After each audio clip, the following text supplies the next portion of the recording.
Les damos la bienvenida al Test Koano, tras las huellas de una enseñanza, donde en distintos episodios estaremos abordando algunos temas referidos a la enseñanza de Gurdjieff.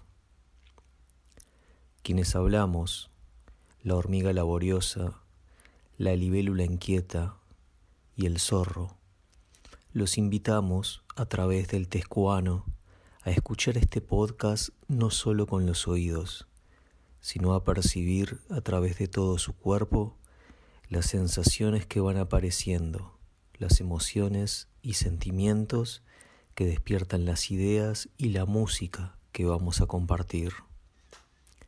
Y sugerimos escuchar como si fuera la primera vez que fueran oídas. Antes de sumergirnos en el tema de hoy, vamos a compartir una breve introducción sobre aspectos de la vida y enseñanza de Gurdjieff.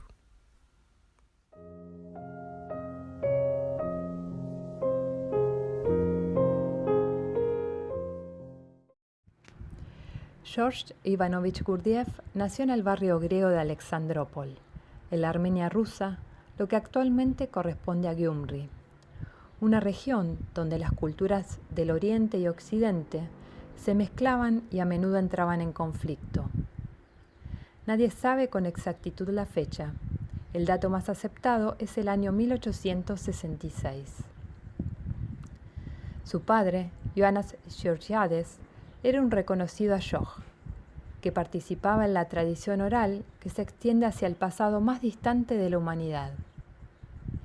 Al mismo tiempo, Gurdjieff habla de haber tenido contacto con las formas de conocimiento moderno, especialmente la ciencia experimental. La influencia de su padre y de algunos de sus primeros maestros contrasta de manera muy aguda con las fuerzas de la modernidad que experimentó como niño. Es de destacar que estos hombres notables de sus primeros años manifestaban una cierta cualidad de presencia personal o de ser. Un elemento fundamental de la enseñanza de Gurdjieff es que la diferencia vital entre los seres humanos es un asunto relacionado con su nivel de ser, y no puede reducirse a tipologías convencionales de índole psicológica, conductual o cultural.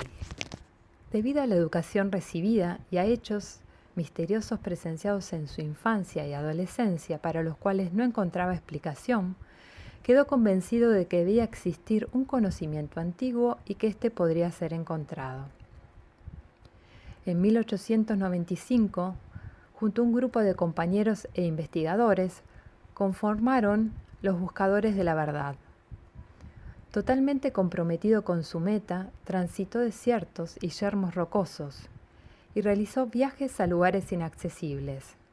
Viajó a monasterios y escuelas del despertar en remotos lugares de Asia Central y del Medio Oriente, buscando un conocimiento que ni las religiones tradicionales ni la ciencia moderna en sí misma podían ofrecerle.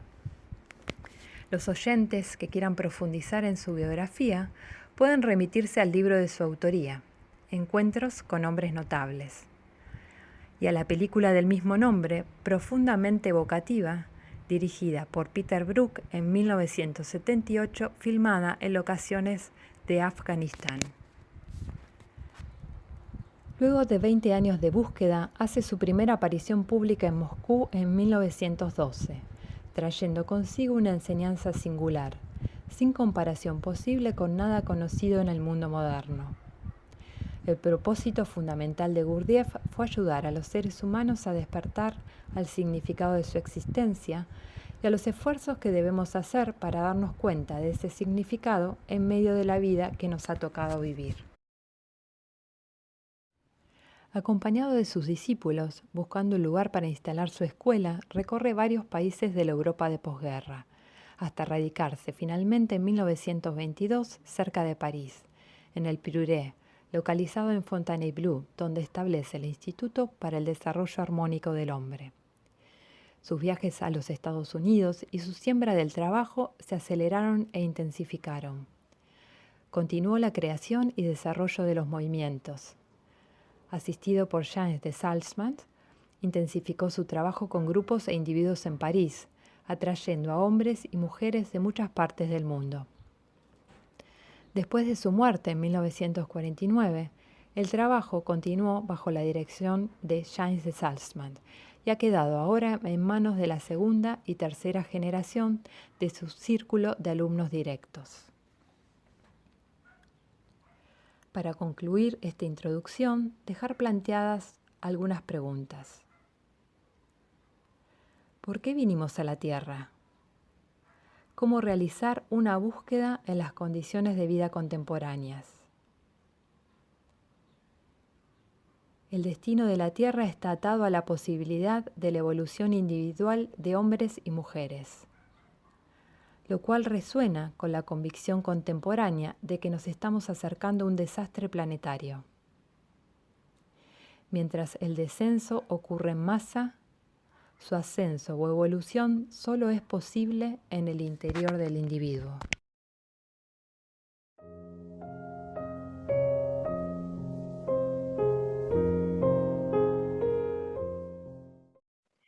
En este episodio nos planteamos la pregunta, ¿qué es la evolución interior? ¿Qué dice la gente sobre esta pregunta? Para entender qué entiende la gente por evolución interior, hemos consultado a dos grupos de personas, algunos con antecedentes en algún tipo de camino espiritual y otras sin esa experiencia. Empezando por este último, todos asocian el concepto de evolución con las ideas de Darwin. Así como hubo una evolución exterior que ha ido transformando el cuerpo del ser humano y el de los animales en general a lo largo del tiempo, entienden que también existió un proceso evolutivo interior que desarrolló la parte mental e intelectual del ser humano hasta diferenciarlo claramente de las demás especies. Dentro del grupo de personas consultadas que ya conocían el tema, igualmente existen tantas visiones del concepto de evolución interior como personas entrevistadas. Mencionan frases como desprenderse de lo que uno no es un proceso, un caminar, un tratar, es un ir descubriendo, es acercarse al origen, descubrir quién soy realmente, tener más contacto con quién soy y no tanto con mi personalidad, acercarse a algo más alto. También dicen que es un cambio, siempre hacia adelante o hacia arriba, no hacia atrás. Es siempre una transformación positiva. Algo que estaba estancado empieza a moverse. Es conocerse, es volver a unir todo lo que estaba separado. Es un proceso de descubrimiento interior, de profundizar dentro de uno mismo. Existen muchos caminos para lograr esta evolución, monasterio, etc. Es correr una cortina porque siento que hay algo más ahí atrás.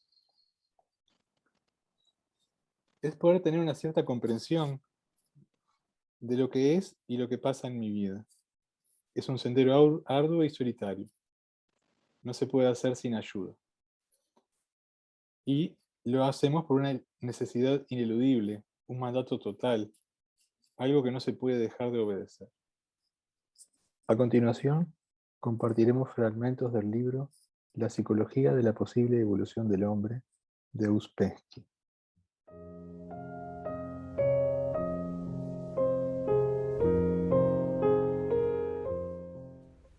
Nuestra primera pregunta será, ¿qué quiere decir la evolución del hombre?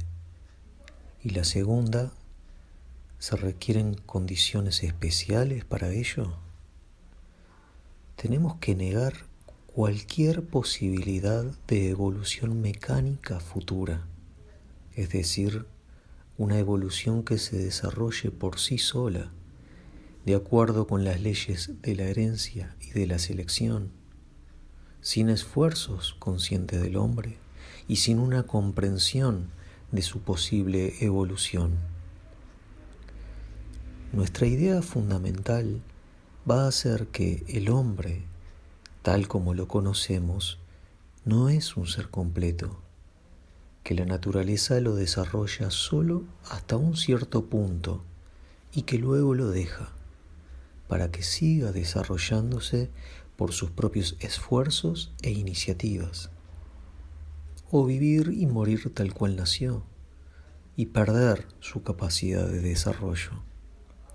En este caso, La evolución del hombre querrá decir el desarrollo de ciertas cualidades y rasgos interiores que generalmente permanecen sin crecer y que no pueden desarrollarse por sí solos. La experiencia y la observación muestran que ese desarrollo es posible solo en ciertas condiciones determinadas, con esfuerzos de cierta clase por parte del hombre mismo y con ayuda suficiente de aquellos que comenzaron antes un trabajo similar y que ya han obtenido un cierto grado de desarrollo, o por lo menos cierto conocimiento de los métodos. Tenemos que comenzar con la idea de que sin esfuerzos es imposible la evolución. Sin ayuda, igualmente, es imposible. Después de lo cual tenemos que comprender que en el camino del desarrollo, el hombre tiene que transformarse en un ser diferente. Y tenemos que aprender y comprender en qué sentido y en qué dirección el hombre tiene que transformarse. ¿Y qué significa transformarse en un ser diferente? Luego tenemos que comprender que no todos los hombres pueden desarrollarse y llegar a ser seres diferentes. La evolución es cuestión de esfuerzos personales y en relación con la masa de la humanidad, la evolución es una rara excepción. Entonces, ¿qué es la evolución interior? ¿Qué posibilidades de evolución tiene el hombre?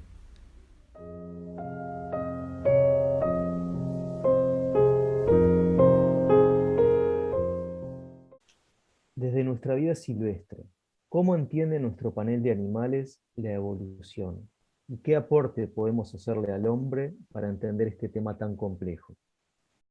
Bueno, como soy la hormiga trabajadora, puedo hablar con propiedad sobre las dinámicas de un hormiguero, y les puedo asegurar que no es muy diferente que una ciudad. Si uno observa el movimiento de las hormigas en el entorno de un hormiguero, verá que se parece mucho a si uno mirara a los seres humanos desde un avión. Somos un montón de seres vivos moviéndonos de manera casi automática, cumpliendo con las funciones que nos son asignadas de una manera casi mecánica. Nos despertamos, cumplimos con nuestra función, satisfacemos nuestras necesidades vitales y descansamos. Así, día tras día, hasta que finalmente nos morimos. El milagro de la vida no puede quedar solo en eso. Tiene que haber algo más. El rol que desempeño como libélula en el ecosistema ayuda enormemente a los seres humanos, ya que ingiero gran cantidad de mosquitos evitando así enfermedades. Una disminución de mi población sería un riesgo no solo para el equilibrio del hábitat, también para vuestra salud. Podríamos preguntarnos, ¿cuál es el rol del ser humano en este planeta? Pues viendo la depredación que hacen de la madre tierra, puede dar un indicio de que han errado el camino y que la evolución exterior del hombre, en tanto progreso, desconectado de la evolución interior, es un proceso de autodestrucción. Entre las múltiples estrategias que tiene el zorro para sobrevivir, está la de construir varias salidas a su madriguera ante el ataque de un depredador. Así como sus opciones de tomar por uno u otro camino los lleva a distintos lugares, en el ser humano esta posibilidad de escapar se traduce en cambiar a través de sus múltiples yoes. Pero a diferencia del zorro que elige la dirección que toma, en el ser humano el cambio de un yo a otro le sucede sin darse cuenta. Ante todo, debe saber que no es uno, sino muchos, cada uno con gustos y preferencias distintas. El ser humano se atribuye poseer un único yo, otra ilusión que lo obstaculiza en la búsqueda de la evolución interior. Esta creencia de unicidad del yo se crea por la sensación de un cuerpo físico, por un nombre y por cierto número de hábitos mecánicos que le son implantados en la educación o los adquiere por imitación. No hay unidad en el ser humano ni yo permanente, es siempre diferente. Cada pensamiento, sentimiento, deseo, gusto o disgusto es un yo. Cada uno depende de los cambios de las circunstancias exteriores. Mientras el ser humano crea que tiene un yo permanente y la posibilidad de hacer, no hará los esfuerzos necesarios. Como libélula, siendo que hace más de 300 millones de años que habito este planeta, soy una prueba viviente de resistencia y adaptación. Así también el hombre, como parte de la naturaleza, ha ido resistiendo y adaptándose para sobrevivir, lo que se ve reflejado en su evolución. Pero ¿de qué evolución estamos hablando? La naturaleza, como parte del rayo de creación, tiene una evolución mecánica y el hombre, siendo parte integrante de ella, también. Pero el hombre tiene otra posibilidad, la posibilidad de una evolución consciente. La evolución tiene esta doble dirección: hacia la expansión en el sentido de la creación, siendo esto una manifestación exterior y mecánica, y la posibilidad en sentido contrario hacia el creador, siendo esta una evolución interior, que implica un esfuerzo de ir contracorriente y la necesidad de una ayuda desde la fuente, una ayuda que llega a través de una enseñanza. Pero, ¿qué es la conciencia?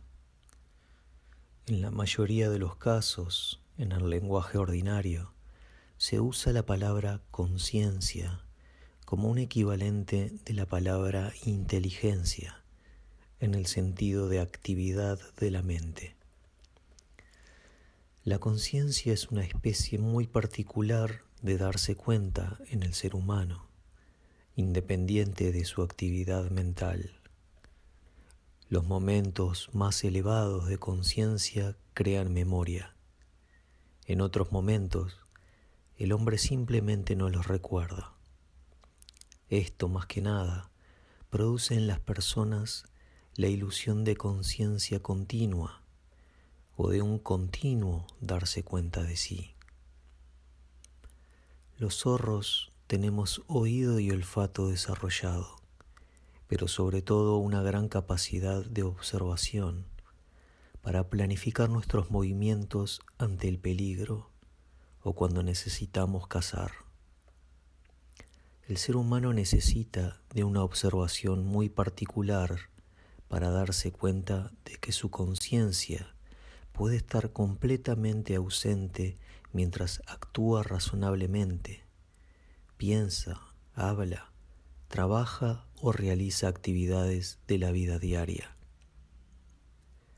Puede recordar lo que hizo durante el día. Sin embargo, no quiere decir que haya tenido conciencia.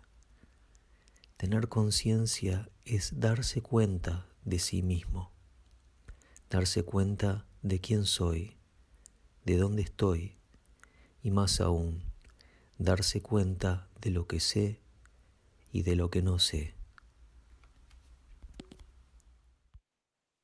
Dice Gurdjieff que existen 4 niveles de conciencia: el sueño, la vigilia, la conciencia de uno mismo y la conciencia objetiva. El sueño y la vigilia las compartimos con los animales. Cuando un animal duerme, podemos decir que está en el mismo estado de conciencia que cuando un ser humano duerme. Lo mismo sucede con la vigilia. Cuando una hormiga está trabajando, podemos decir que comparte el mismo estado de conciencia que cuando un ser humano está trabajando, porque lo está haciendo de forma 100% mecánica. Es consciente de su trabajo, porque la hoja no se le cae del lomo mientras la transporta, o porque al hombre la fotocopia le queda bien cuando la hace. Pero Gurdjieff no se refiere a ese tipo de conciencia. Refiere al hecho de que tenemos la posibilidad de ser conscientes de que somos conscientes, tener conciencia de nosotros mismos. Porque lo opuesto de la conciencia no es la inconsciencia, o sea, no es ir cruzando semáforos en rojo. Lo opuesto de la conciencia es la mecanicidad. Una característica que diferencia al ser humano de los animales es su posibilidad de ser conscientes de su propia conciencia. Y reconocer esa capacidad es evolucionar. Cuando hablamos de evolución interior, nos referimos a cualidades que no pueden ser observables desde el exterior, y solo uno mismo puede evidenciar ese proceso, por lo que hasta cierto punto es un trabajo individual y en solitario, así como lo somos nosotros, los zorros, quienes no solemos ser animales de manada. Claro que en permanente soledad no podríamos conservarnos como especie, así como tampoco una persona que quisiera mantenerse en la búsqueda interior puede prescindir del contacto con otros que, como él, están tratando de desarrollar aspectos de su interioridad. Por lo tanto, el trabajo en grupo para la enseñanza de Gurdjieff es necesario. Pero antes de adquirir esas nuevas cualidades que los seres humanos buscan y los conduzcan a la evolución interior, deberían comenzar por conocer cuáles son las que ya tienen, con qué cualidades cuentan, y descartar características que se adjudican, pero que sin embargo son una ilusión. Los zorros no podríamos adjudicarnos animales fuertes, ya que creyéndonos con esa habilidad no tendríamos opción de sobrevivir en el enfrentamiento con un animal de mayor tamaño y fuerza física. Entonces, deberían comenzar al menos por conocer sus limitaciones y posibilidades. Para conocerse, la enseñanza plantea que el ser humano debe estudiarse a sí mismo como quien estudia a una máquina compleja. ¿Cómo volver a conectar lo que está desconectado y retornar al equilibrio dinámico de lo vivo? Una pista a esta pregunta puede estar en la observación fenomenológica de la naturaleza, de cómo se autorregula. Como libélula, me caracterizo por mis ojos grandes, globulares, que por poco no se tocan entre sí, lo que me aporta una visión realmente privilegiada, con un campo visual que pueda alcanzar los 360 grados. Soy una depredadora muy eficaz que ayuda a controlar naturalmente la población de mosquitos y otros insectos. Pero ¿qué pasa con la capacidad de observar del ser humano? ¿Cuánto se ha reducido su visión? En el último tiempo podríamos decir que se reduce una pequeña pantalla móvil que roba constantemente su atención, se entregan a ella de manera completamente mecánica. Han perdido la capacidad de contemplación. Uno de los requerimientos básicos del trabajo de autoconocimiento para evolucionar en conciencia es la observación de sí. Es recoger la atención y volverla hacia el interior, manteniendo a la vez contacto con el mundo exterior. Lo que Gurdjieff propone para evolucionar interiormente es una serie de prácticas para vivir de a poco en esos mayores niveles de conciencia. La observación de nosotros mismos es una de esas prácticas. El solo hecho de observar lo que estamos haciendo mecánicamente ya nos ubica en otro nivel.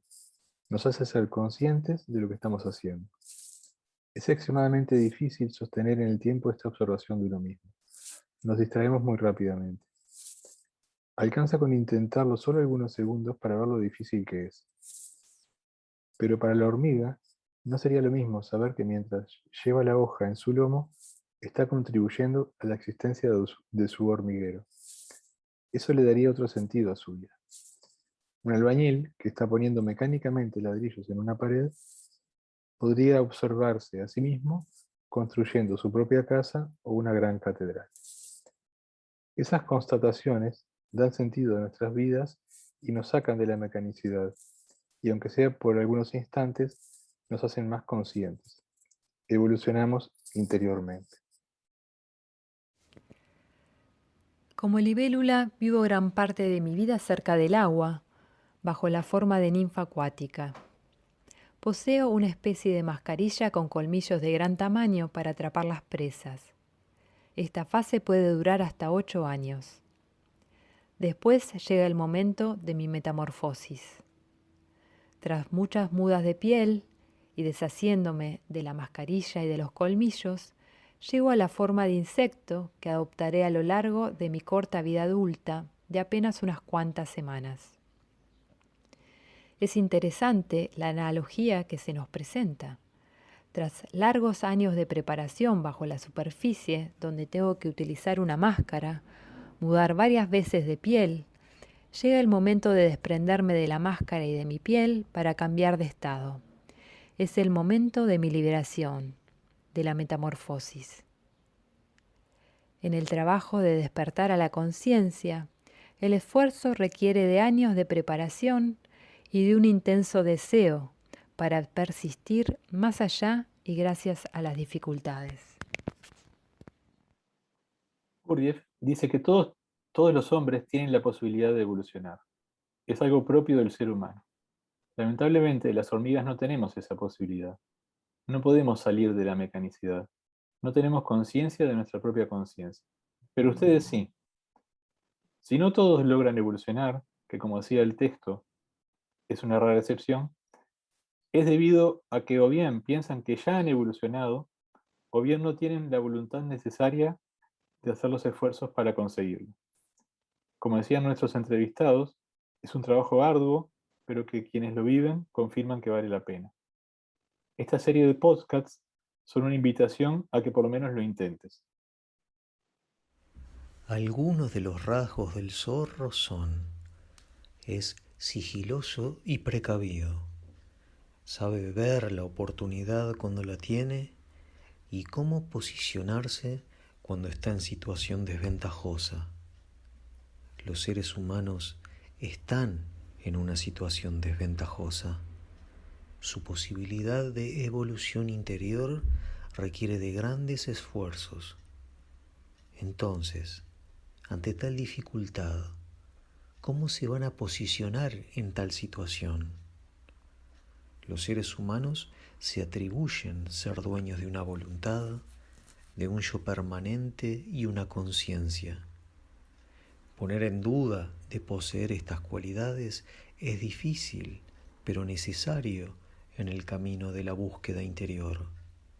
Por eso, al igual que el zorro, podría ser oportuno acechar, pero acecharse a uno mismo, es decir, observarse a sí mismo como si fuera otra persona, con total honestidad y sin consideración, para, en definitiva, ver realmente quién soy. Pero, ¿quiero ver realmente quién soy?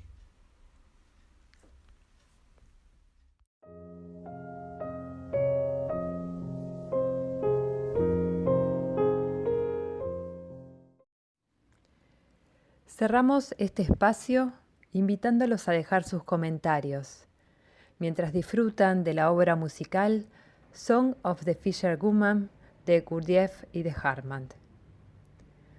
Ojalá hayan disfrutado de este breve tiempo compartido y esperamos nos acompañen en el próximo episodio.